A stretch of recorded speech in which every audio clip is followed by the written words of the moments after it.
It is my pleasure and honor to introduce the real, not quite after dinner, more like during dinner speaker, Dr. Katrina Lantos Sweat, who I think is probably known to most of you. She serves as the president of the Lantos Foundation for Human Rights and Justice, which was established 10 years ago to continue the exemplary human rights advocacy and legacy of her father, the late and much missed Congressman Tom Lantos, whose work in the area of human rights and religious liberty really blazed a new trail and set a new standard for public officials in the United States. Dr. Lantos Sweat is the former chair and vice chair of the U.S. Commission on International Religious Freedom. She now sits on more boards and commissions than I have time to list. If I had the rest of the evening, I might do it. Her labors on behalf of human rights and religious liberty are nothing less than prodigious, which makes sense because she's been a prodigy for a long time. And if you don't believe me, consider the following fact. She received her BA in political science from Yale University at the age of 18, the age where most college seniors are anxiously waiting for a thick as opposed to a thin envelope from college admissions departments. So, without further ado, Dr. Katrina Lantos Sweat, thank you so much for being here.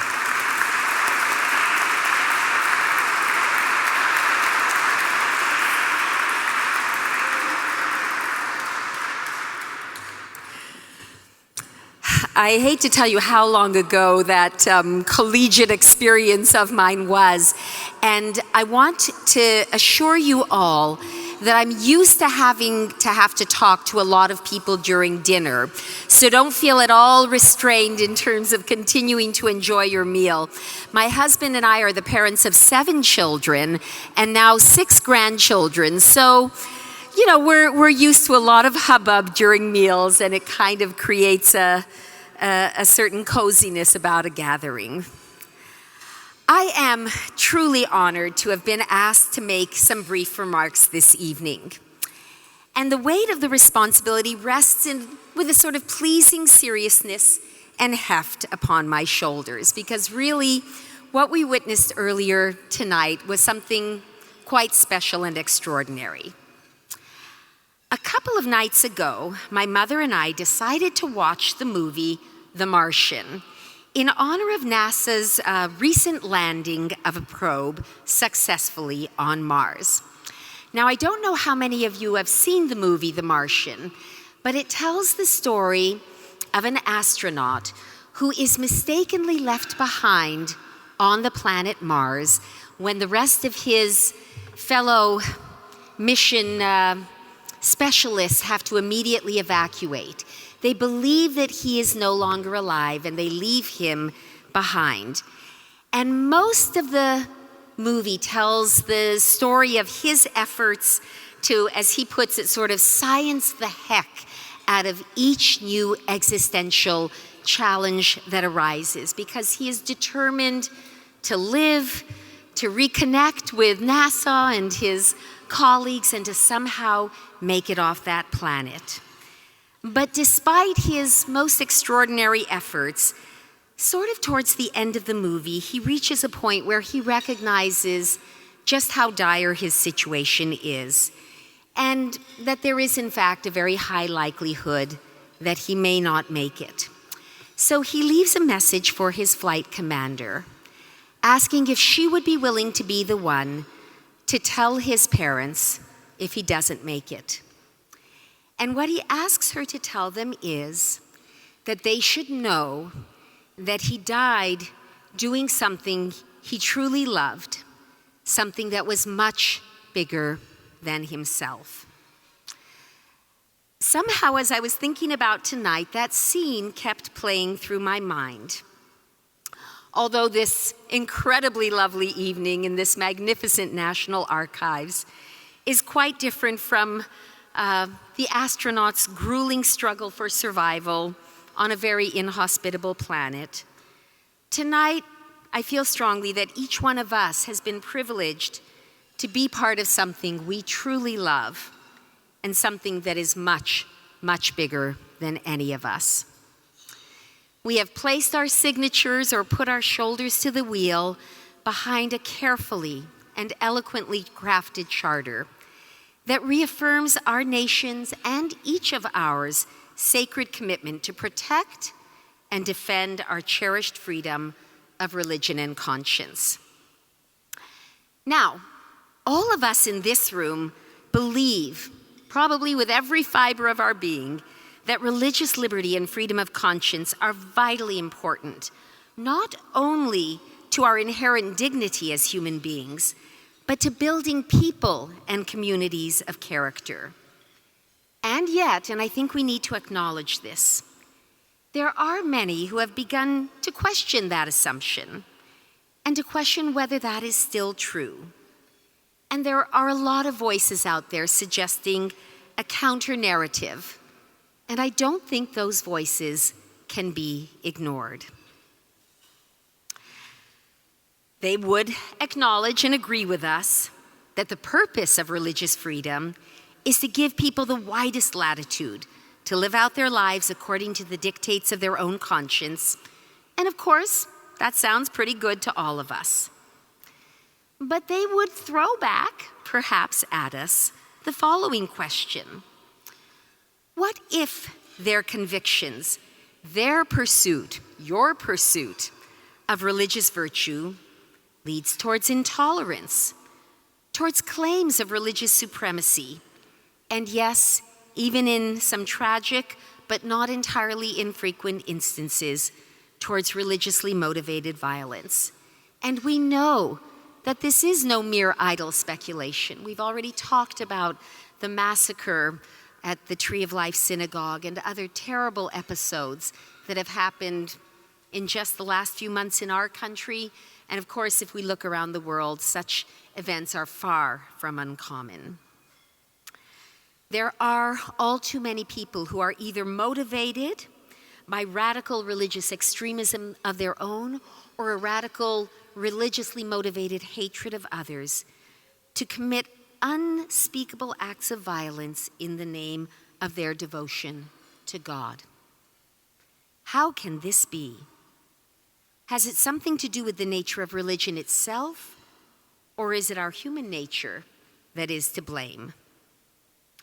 Religion, particularly religions based on revealed truth, like the three Abrahamic religions, Judaism, Christianity, and Islam, make the highest and most audacious claims imaginable, namely, that the truths they teach have been imparted directly from God.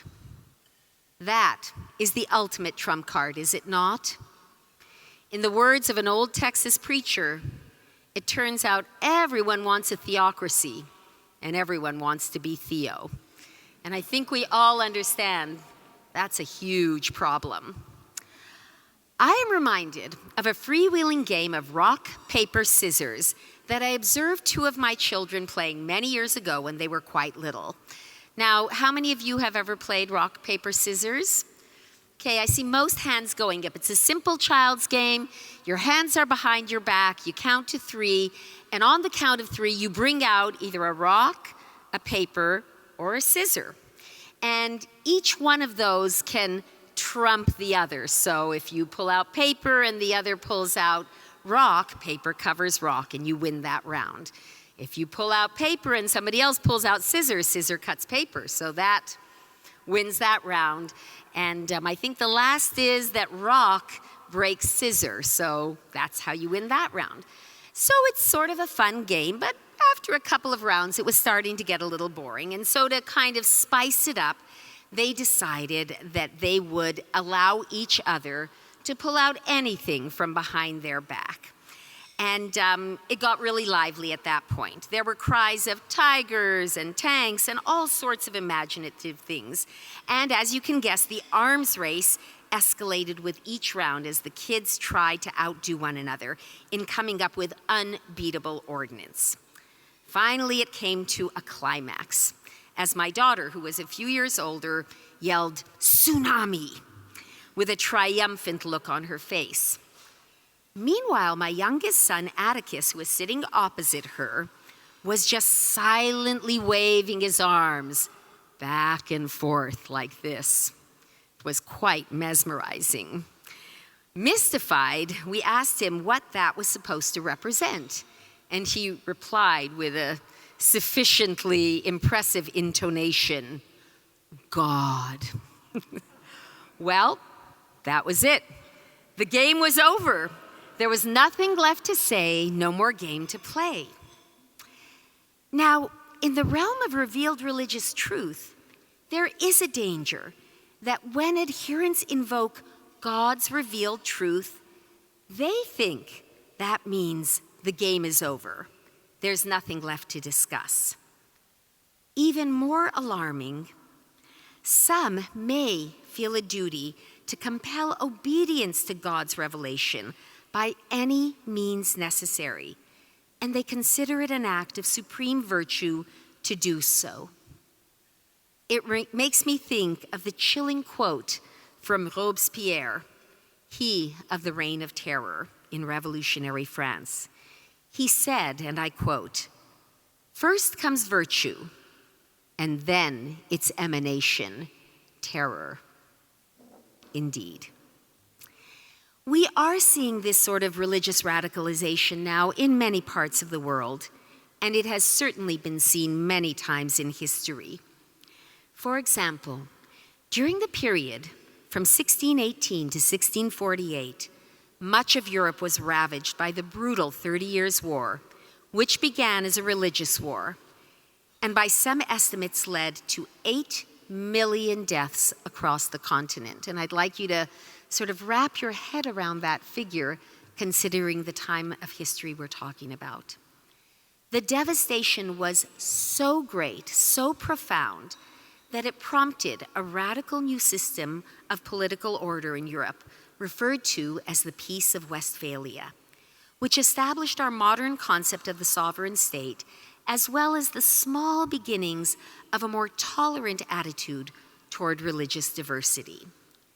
The Enlightenment accelerated this move by the West towards embracing a separate, individual, and, to some degree, subordinate role for religion in civil society, and with it, a more settled acceptance of religious tolerance and its companion, religious freedom. This was, I believe, most effectively and really extraordinarily achieved in the United States, with our historically unique and very bold idea to provide for both the separation of church and state and the unfettered free exercise of religion. And I would argue, and I think most of you would agree with this argument, that this extraordinary combination has been sort of the secret sauce that has made our great American experiment so successful. Thus, we can acknowledge that religion has enormous potential, as Reverend Rivers said earlier, to be a great tonic in society, building character and imparting virtue, and above all, giving meaning and direction to the lives of its adherents. But we can also acknowledge, and must in fairness acknowledge, that there is a risk implicit in the absolute truth claims of religion that can lead to intolerance and radicalization. So how do we ensure that religious freedom safeguards the conscience and convictions of all, but at the same time restrains the impulse of some to become enforcers of God's will on earth? How can we help religion to be, again quoting Reverend Rivers, a tonic, not a toxin in our body politic? I'd like to suggest a few answers, and of course, in this audience, you know all these answers anyway, but please bear with me.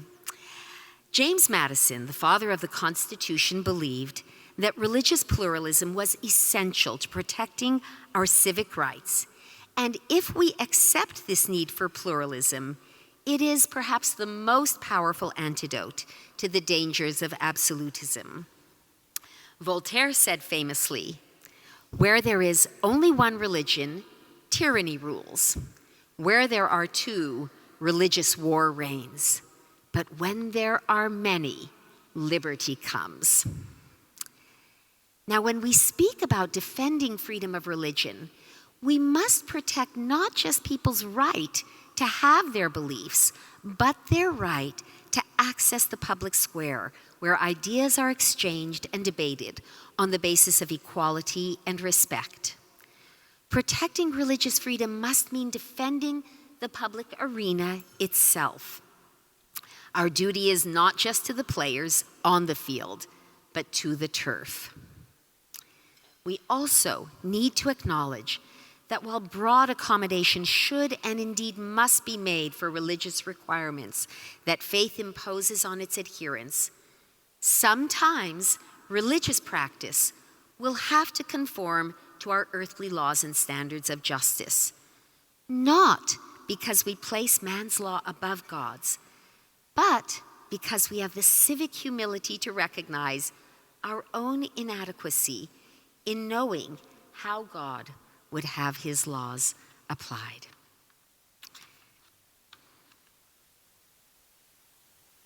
And finally, perhaps the greatest protection we can offer to the rights of conscience is to embrace a civil and a spiritual theology that teaches that it is above all God's desire that his children should be free to choose for themselves. This profound, this sublime truth is there in the teachings of all the great faiths of the world, although at times it seems to be hidden in plain sight.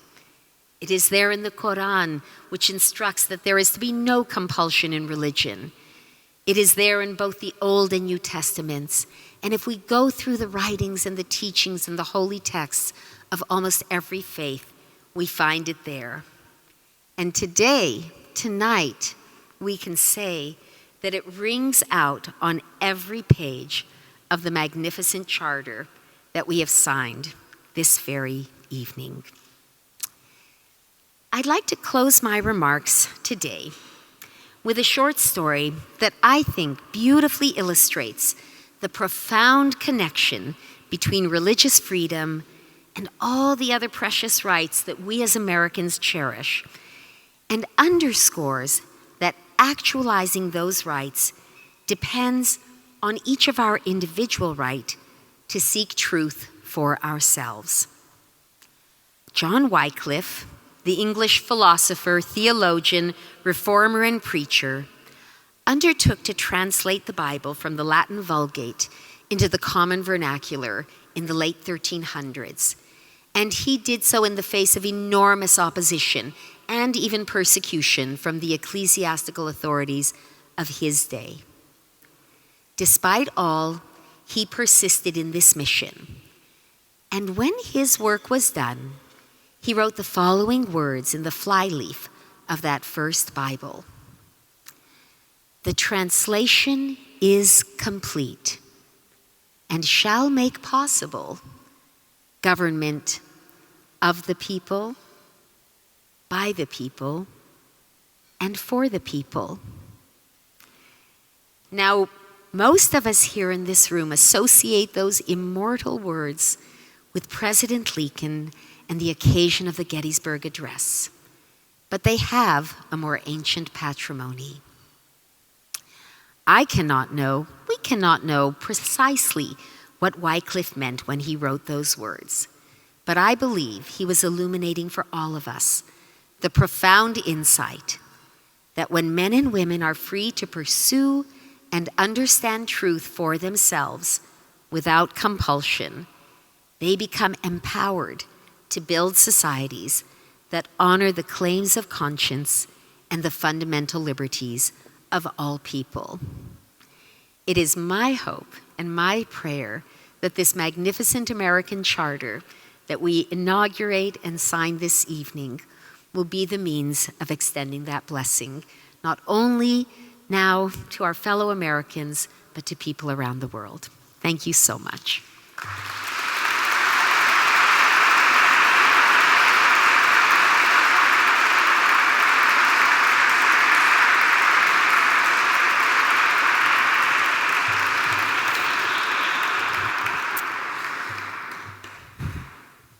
Thanks very much, Katrina. I can't pass up the opportunity to say that when I came to this town back in the 1980s, it was her father that had a profound impact on me, because I watched Congressman Frank Wolf, who's in this gathering tonight, Congressman Lantos, Chris Smith, and Tony Hall, who had very different political positions, constantly work together for religious freedom. And I learned from them that it was possible to do what we're trying to do tonight. So thank you, Katrina, for those beautiful words, and for the fact this is the 10-year anniversary of your father's passing, and his legacy certainly lives on. It occurs to me, and I was watching the signatories, the third, who were gathered over here, and I watched them try to line up in alphabetical order. And had there not been some young people there who could help these PhDs and rabbis and imams, we would have never gotten it done. And then it struck me that that's pretty much strong evidence that the American Charter, the fact that it's come together and is such an elegant document, makes you think somebody was involved more than just us, which is what we'd like to believe, in fact, was the case. Now, my name is Kent Hill. I'm the Executive Director of the Religious Freedom Institute.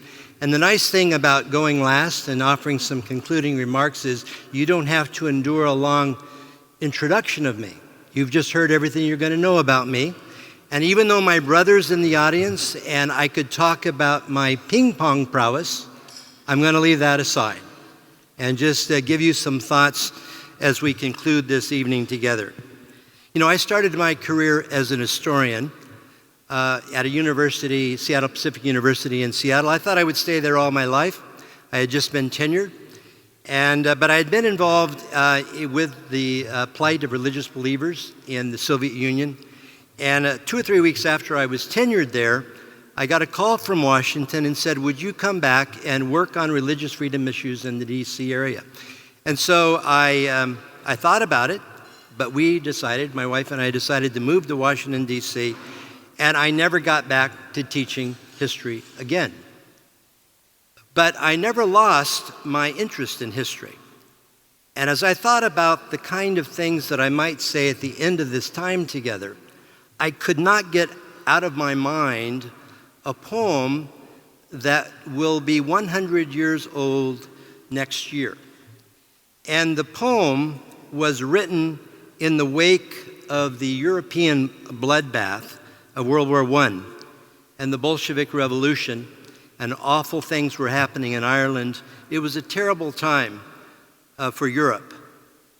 And there was an Irish poet, William Butler Yeats, a somewhat eccentric Irish poet who captured some of the angst and turmoil and confusion of that deeply troubled era. And I've not been able to get that poem out of my mind. I'm just going to cite a few lines from that poem to frame what I want to say in conclusion tonight. This is what Yeats wrote. Turning and turning in the widening gyre, the falcon cannot hear the falconer. Things fall apart. The center cannot hold. Mere anarchy is loosed upon the world. The blood-dimmed tide is loosed, and everywhere the ceremony of innocence is drowned. The best lack all conviction, and the worst are filled with passionate intensity.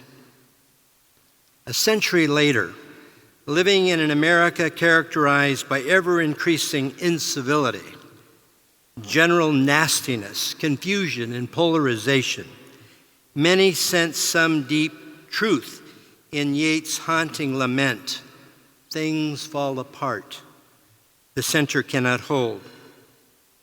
But we have gathered in this place on this night, in this grand rotunda, because in this sacred place we have here the artifacts of principles that our founders believed in, the Declaration of Independence, the Constitution of the United States, and the Bill of Rights. And there was a national consensus on principles which, we must frankly acknowledge, were far too long not applied to African Americans and Native Indian brothers and sisters. But the principles were good. And it's the principles we return to and reaffirm tonight. And surely we're aware that many of our fellow citizens are deeply fearful that the early de facto motto of the United States, e pluribus unum, out of many one, is simply no longer true. Many believe that, they don't always say it, but there's a fear that it may be the case. And yet we, the signatories of the American Charter, proudly reaffirm our belief in and our commitment to the central truths embodied in those great documents, these great documents. And what are the central truths that lie at the heart of the foundational texts in this chamber? What are those core beliefs? First, there is a clear affirmation of who we are as human beings. The American Charter acknowledges that we seek insight into the source of our being and the nature of ultimate reality, and we seek to align our lives with those religious beliefs or those beliefs of conscience. Second, throughout the American Charter, there is a constant reminder of what the preface calls our mutual commitment to the dignity of every human being. And Article 2 makes clear that our human dignity is inviolable. Third, based on who we are as human beings, rooted in our inviolable human dignity, Article 2 makes clear that our human dignity is also a right. It's something that precedes the state. Based on who we are as human beings and rooted in that inviolable dignity, it follows logically that freedom of religion and conscience is a fundamental right for all, regardless of our beliefs. Fourth, the founders were realists. They weren't utopians. Thus, their core beliefs about human beings, their capacity for both good and evil, meant that government had to be limited. And fifth, the founders were ingenious in human history in their profound respect for the role of religion in culture and the state. Let me read to you what you signed tonight from Article 15. Central to the daring of what George Washington called the Great Experiment is the fact that the American Republic rejects any established religion or ideology, but get this, yet relies crucially on the vitality of the ultimate beliefs and values of its citizens. That had never been tried in human history before. It is, of course, an historical fact that America is much more diverse than it was at the time of the founders. A lot more religions, a lot more nuns, and I don't mean the kind that wear habits.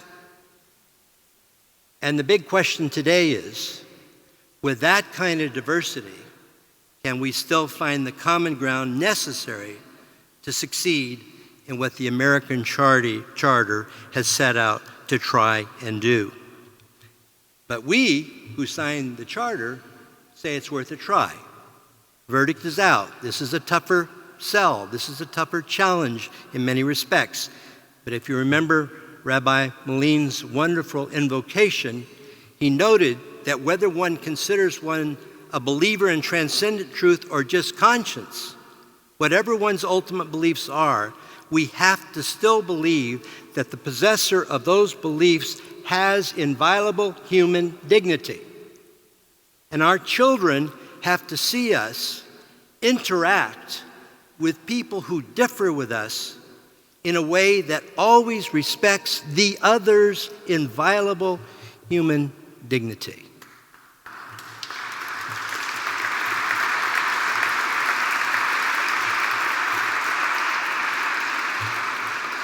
Finally, as we close tonight, the big question is, does this just end up being a nice document on the shelf someplace? The real question is, where do we go from here? Where do we go from here? The Charter argues that success depends as much on constitutions and laws. It was said earlier by Charles so wonderfully, that constitutions and laws, though important, will never be enough. And the Charter explicitly addresses this and says, if there is not what Alexis de Tocqueville calls the spirit of liberty and the habits of the heart, we will fail. So, if that is the case, what do we do to secure the success of the enterprise we have committed ourselves to this night? And I remind you that the words of the document we signed include that we must focus on being able to securely transmit from generation to generation through families, schools, and civic education what we affirm in the American Charter. We must engage each other with that civility that I talked about. We must figure out a way to embody in curriculum in schools at all levels the principles in the American Charter.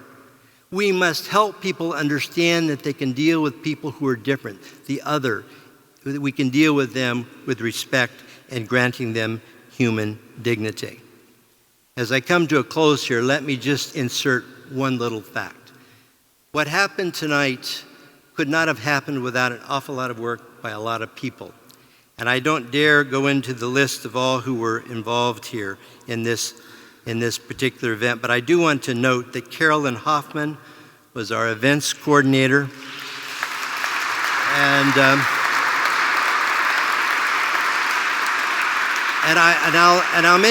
I'll also mention from our staff, Abby Galvan, Jeremy Barker, Jacob Hawley, Ismail Royer, Jason Miller, and a number of volunteers.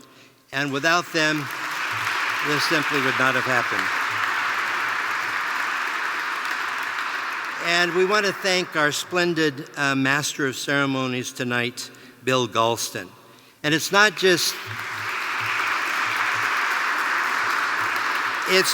what he did tonight.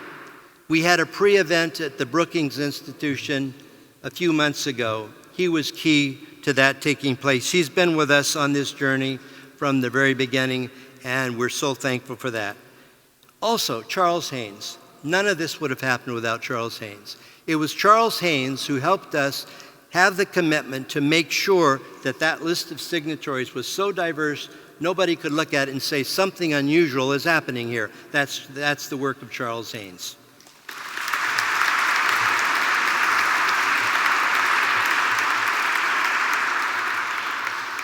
And I've got to mention Brian Walsh on the staff of the Religious Freedom Institute.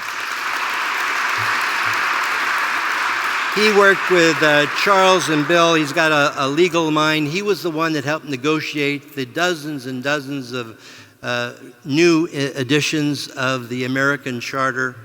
He helped gain the signatories, and we're very grateful for all you've done here.